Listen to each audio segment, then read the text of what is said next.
So welcome back, everybody. We're into the last hour of G24 for the NHS and key workers. And I was just reflecting before we came on, and I'm flagging a little bit. I'm feeling a little bit tired myself. And so my friend Maff Potts is going to come and join us for something a little bit lighter, certainly something a bit more energetic, just to provide a bit of a foil for the amazing stories that we've heard, particularly in the last session, but throughout the day. So, Maff, if you care to just flick on your camera and just transport yourself up to, there he is, up to the virtual stage. And what a fantastic setting you've got there. We've got, right, let's see what we've got. We'll do a bit of a checklist. We've got a T-shirt that says "Be More Human." We've got a piano. Brilliant. We've got fairy lights. We've got some yellow to signify the Camerados. What's coming on now? Whoa, yeah, okay, here we go. Be a Camerado. So we're going to find out what exactly the blue blazes is a Camerado in a second. But Maff, welcome. Good to see you. Hey, mate. Good to see you. How are you today? What's your score? Edging up now. I think I probably put myself about a 6 or 7. 6 or 7, that's good. We're glad your form is trending upwards. So we've had a few chats virtually, and I first met you at a function where I was transfixed because it was a really ornate room. And you talked through 6 principles of Camerados, which I'm going to ask you to share in a minute. But you sort of visually did so by just jumping onto different chairs. And I think these chairs were probably worth more than my car in this very ornate London building. But it was a really nice way of illustrating your points. But look, for everybody here, I'm keen to know, what is the Camerados movement? Tell me a little bit about it now. Yeah, well, the Camerados movement it's only been going a few years, and it's people who are popping up all across the UK and now the world, actually, and trying to show that alongside services and interventions, there's also a place for strangers just to look out for each other and to have each other's back, not fix each other, not that, just be alongside, and to do it in places that we call public living rooms. So, okay. These are in public spaces, and it's just someone to go and be alongside you. I've run services for 20 years, really sort of pretty hardcore stuff with people with very tough lives, homelessness, mental health, addiction, etc. And I just realized that a lot of it wasn't working because I was really up in people's faces. Yeah. And so that's not what Camerados is. It's someone who's got your back. Brilliant. And what the word Camerado, what does that mean? Well, actually, it's lovely because my favorite poet is Walt Whitman, an American poet. And he wrote a poem called Song for the Open Road. And he said, on the open road of life, more important than food, more important than money, is to have a Camerado beside you. And he says, Camerado, give me your hand, let us away. And it's just this idea that in life, that's the most important thing. And what was great was about 2 years into running the movement, we overheard a guy in one of our public living rooms, big, tall guy called Wayne. He'd been in and out of prison, had a hell of a life. We overheard him say to somebody, listen, pal, I'm not your friend, but I'm your Camerado, okay? I've got your back. And we were like, what does that mean? So he was using it as a noun. Just our company name. So we asked him, and straight out of his mouth, he said, well, it's halfway between a stranger and a friend, isn't it? Brilliant. And we said, why can't it just be a friend? And he said, well, friends, I've got to fix them. I've got to sort them out. It's an obligation. He said, I just need somebody alongside me for 5 or 10 minutes who's just got my back. Boom. Brilliant. And that was it. So a bit of accidental co-production went on there, that somebody who wandered into our living room basically told us who we were. Fantastic. And the sort of, the poem for the open road just conjures up a need for some music on the keys there. Have you got a kind of open road riff that you can share with us, Maff? Yeah. That's more of a train, I suppose, isn't it? Yeah, it's a train, but we're going through the prairie. I can visualize that. Maybe a bit of New Orleans.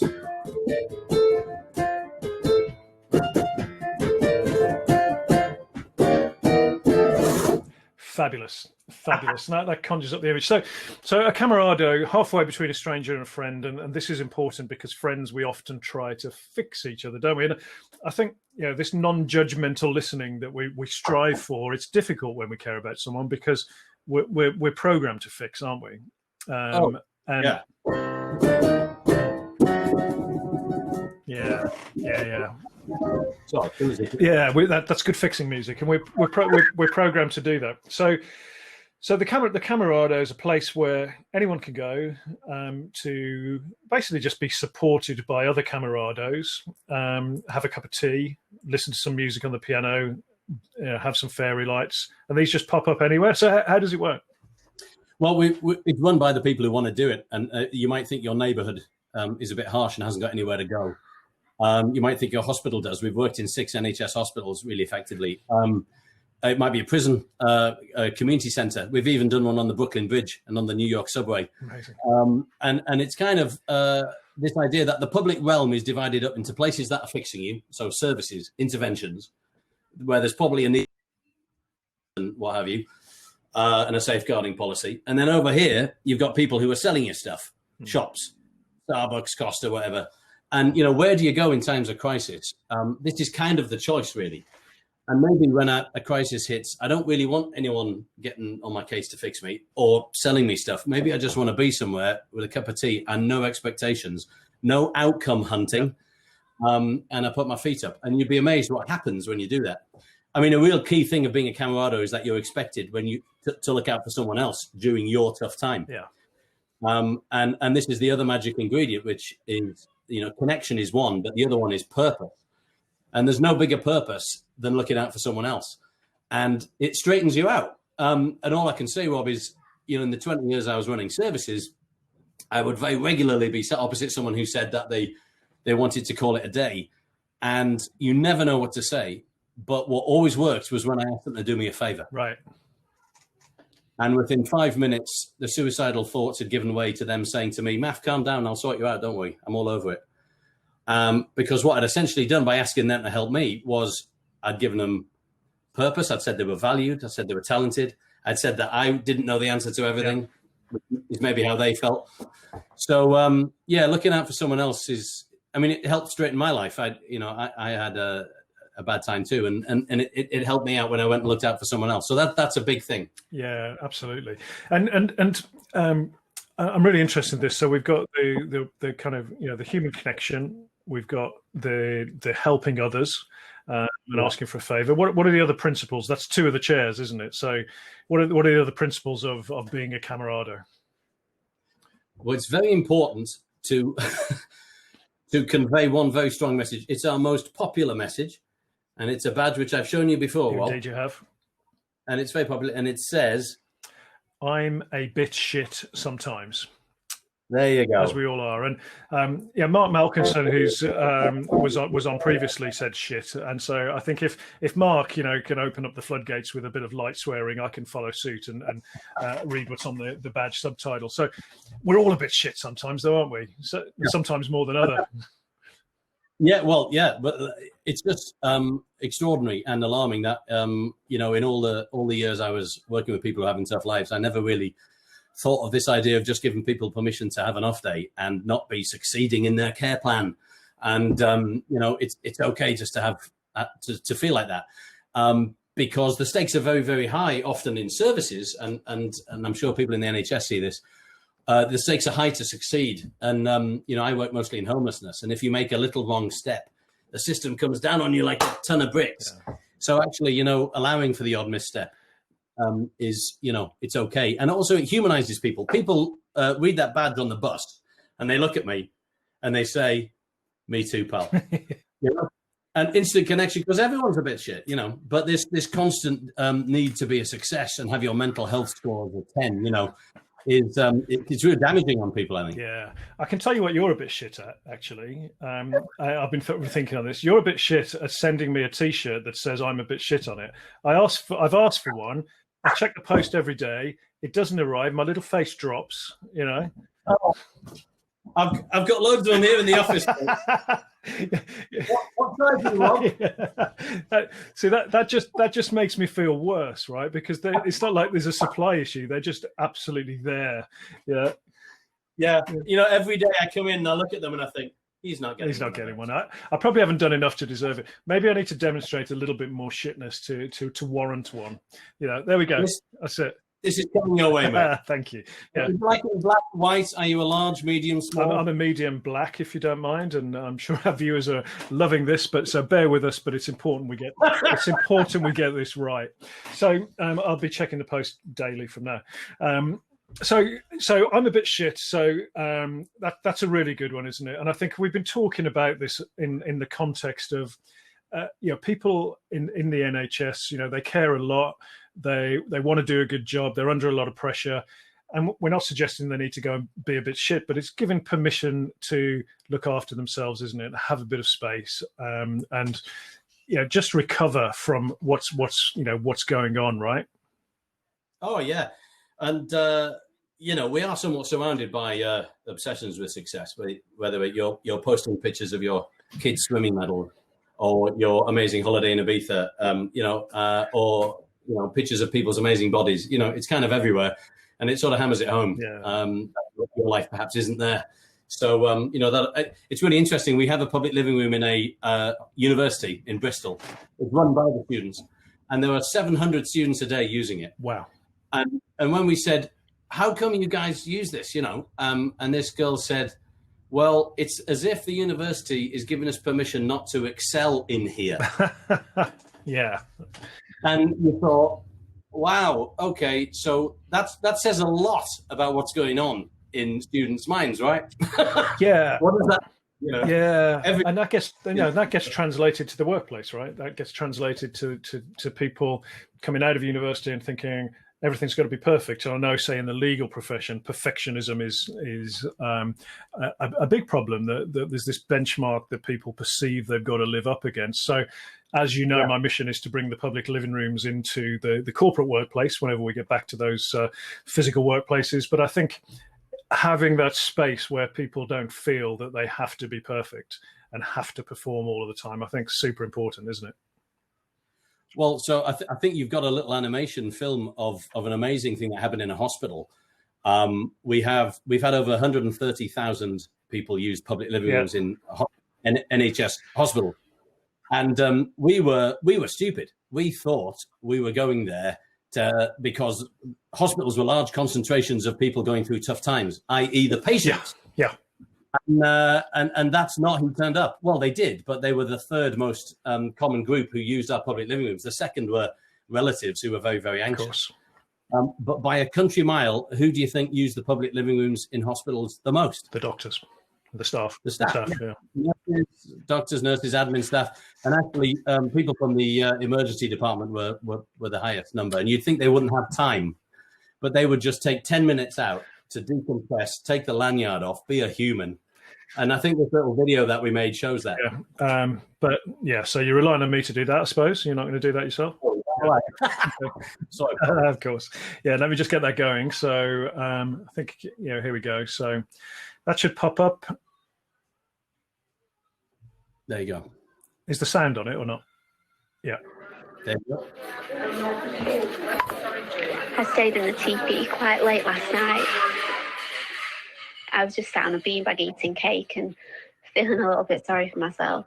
And there was just me and a patient wearing a dressing gown and some slippers. Out of nowhere, a surgeon wearing his scrubs walked in and said, I've never been in here before, but I need to. My brother's seriously ill and my sister's got severe mental health problems.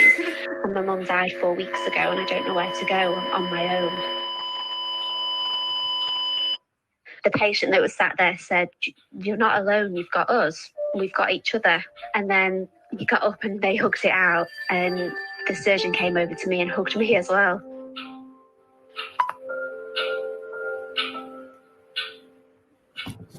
So I ought to explain, Rob, that the public living rooms in hospitals take the form of these structures. We had teepees and we also had domes, kind of igloos.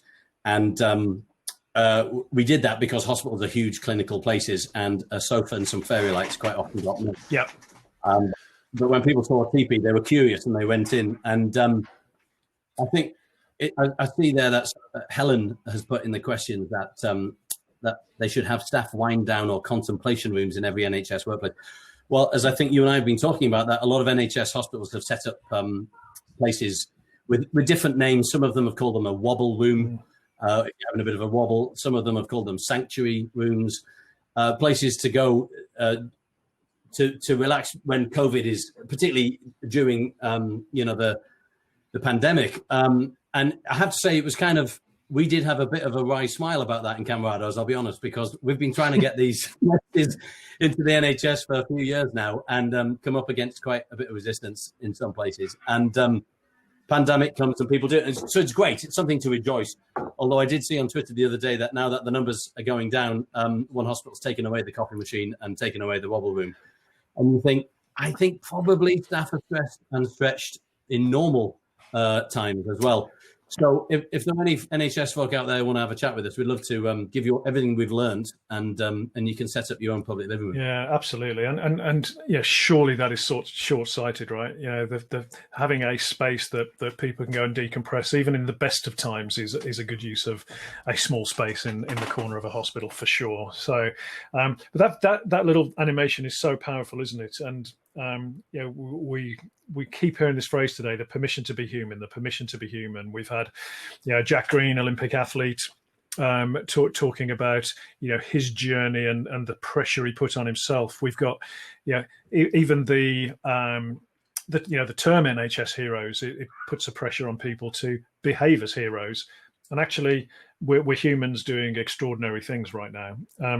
And we have to give people the space, the permission, the time, even if it is a little bit of time in the day, to be human, to recover, to be a bit shit when they need to reflect on what's going on. So yeah, more public living rooms, more TPs popping up in hospitals, please. So have we got any more principles? I think we must have another two, right?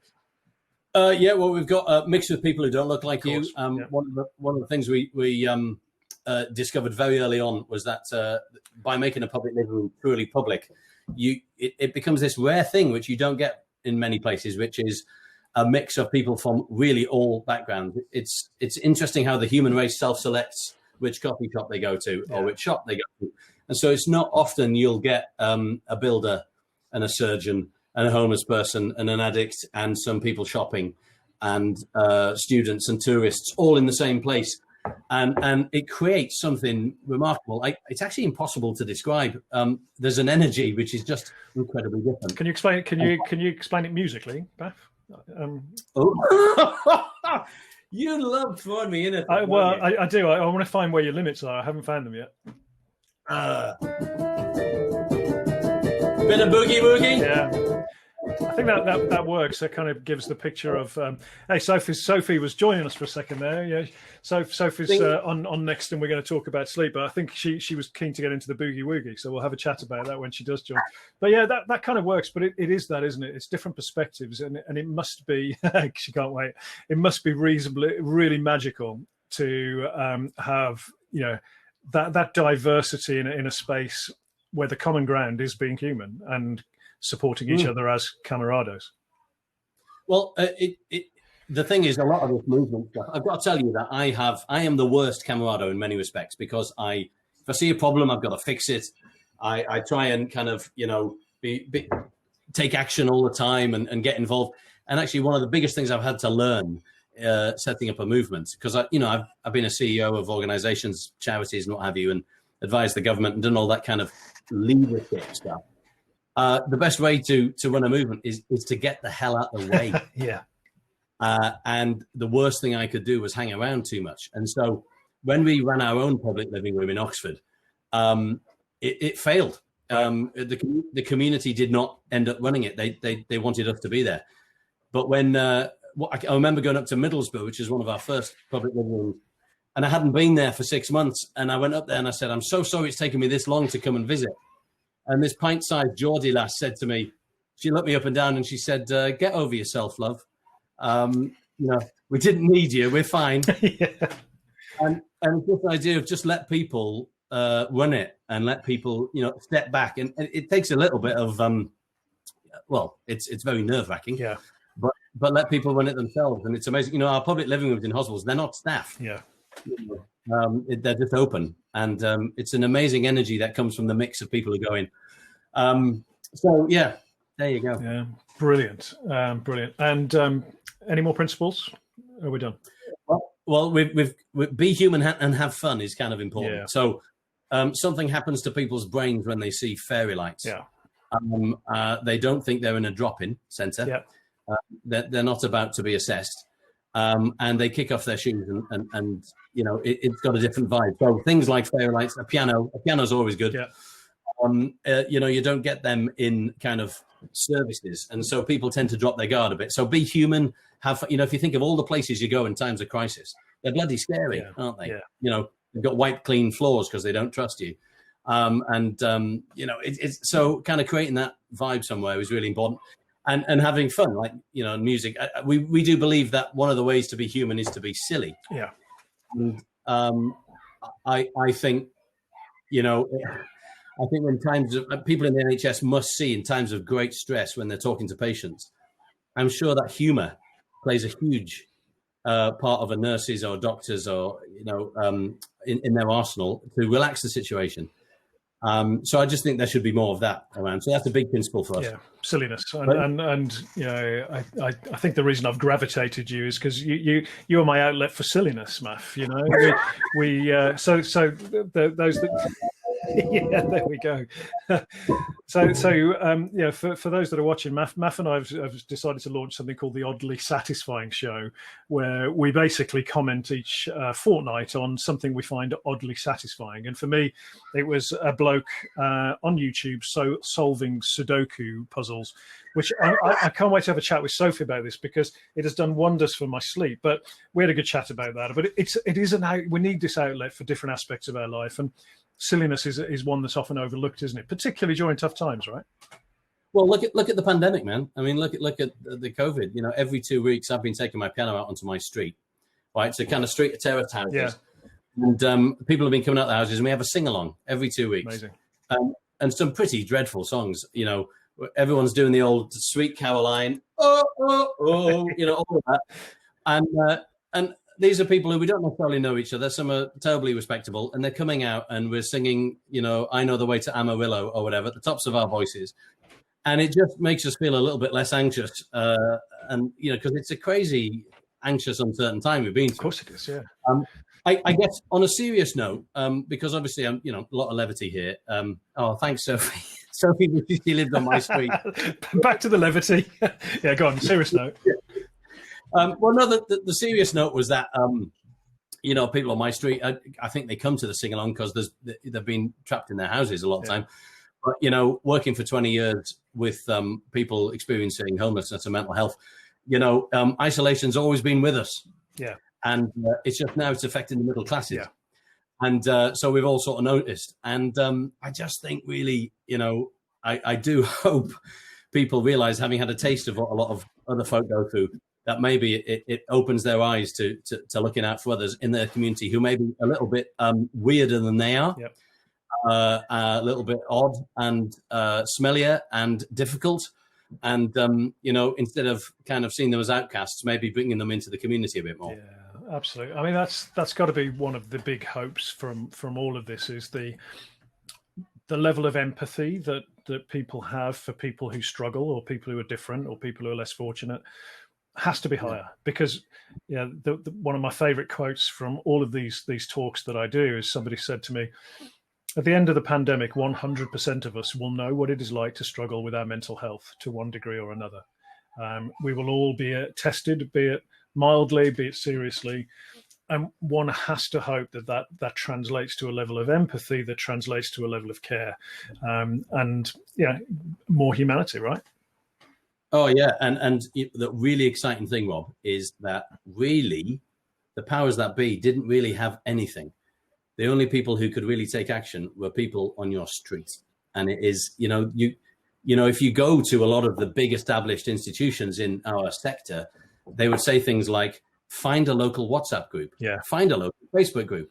It's like, whoa, you guys don't have anything, do you? It's the neighbors have everything. Yeah. And I think that's actually wonderful. Yeah. And I hope there's some humility in service providers that they realize that if they get out the way and encourage neighbors to be neighbors, not necessarily volunteers, neighbors, then you could have this incredible energy going on. But in my local town, they immediately tried to control the WhatsApp groups. and they created a sort of centralized WhatsApp group. It's like, no, stop doing it. Yeah. So kind of allowing for informal mess and neighborliness is got to be huge. I really hope we protect that. Yeah, absolutely.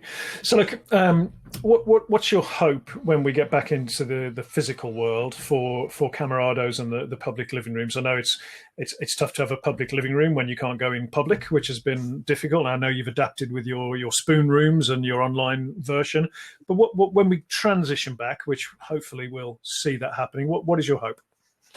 Well, I mean, for us, if you're asking what's the hope for Camerados, we're hoping that that people will take on the stuff that we've had to pivot and develop during the pandemic. So please do find out about spoon rooms on our website. We have a fantastic global one every Saturday morning at 11 o'clock, which please join. People join from New Zealand, Atlanta, Berlin, all over. In fact, we developed that with a Camerado from Berlin, and it's like a public living room, but on a Zoom call, and everyone carries a spoon. It's kind of silly, but it's great fun and lovely. And you meet strangers and look out for them. I hope that takes off. It has done in lots of. There's now a Portuguese spoon room, a German spoon room, and there's a Hawaiian spoon room. Brilliant. Which is great. But I hope that people will. I've got to say, you can't beat face to face. So my biggest dream is that we are able to get back into the same space together safely. Yeah. That's all our dreams, of course. But that when we do so, we don't lock ourselves in our offices again and actually allow ourselves to have this space where there's no fixing, no outcomes necessary, where we can just be human. Can I just tell you a quick story about a hospital? You definitely can. We had a sign outside our public living room in a hospital, in a general hospital, NHS hospital. And the sign just says, come in, chat, look out for each other. That's it, right? It might say be a Camerado, but nobody knows what a Camerado is, so it doesn't matter. Yeah. The hospital, they rubbed out the sign. It was a chalk board, and they put it's time to talk, #Mental Health Awareness Week. And we have a little infrared counter that no one can see, which counts numbers in and out. Yeah. And we normally get 1,000 a week in our hospital public living rooms. We got 40 that week. Wow. And tell me why that is. That's people going, oh no, that's not me, thanks. That's not me. I don't. Oh, I'm going to go in there and something's going to be done to me, or I'm being forced to talk, or the word mental's there. Well, I'm not mental. Yeah. So I have a huge amount of respect for people trying to get the conversation and the words out there about mental health, but I think there also just needs to be something alongside for people that get people in, which does not talk about it. Totally agree, and I'll bang on about rebranding mental health all day long. So we do need to support people with mental ill health. We do need to smash the stigma of kind of mental ill health in workplaces and society. But actually, we need the general population to think about their mental well-being in a language that they're happy to talk about. And whether that's going to a public living room to meet a Camerado, or whether it's giving yourself a score out of 10 and talking about your form, we need different language. And, it's great to be working with people like you to bring that into the case. So Fiona's asking for any chance of contact details being shared post summit. I think I'll need their permission for that, Fiona, but definitely I'll share mine. So you can contact mine, and Matt's probably going to give you his right now. I think that's his typing face. I can't see the keyboard, but he's got a very. There we go. I'll certainly share mine as well. And if you need to contact any others, Fiona, we can certainly do that. Maff, as always, it's just a massive pleasure to chat to you. I was flagging with a bit of low energy before. We did this. See, I can't multitask as well. My words get slower as my brain processes the typing. Fiona, I think that's the right email address, but yeah, we can work it out. The talks, Sarah, will be available online later. So, Matt, thanks for energizing me. A little bit of a riff, please. I know you normally do jazz, but I introduced you to Tech House the other day. So could you give that a go?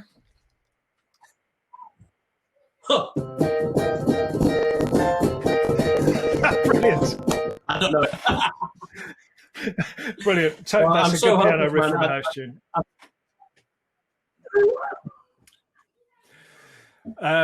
Maff. Oh, is that me? My friend.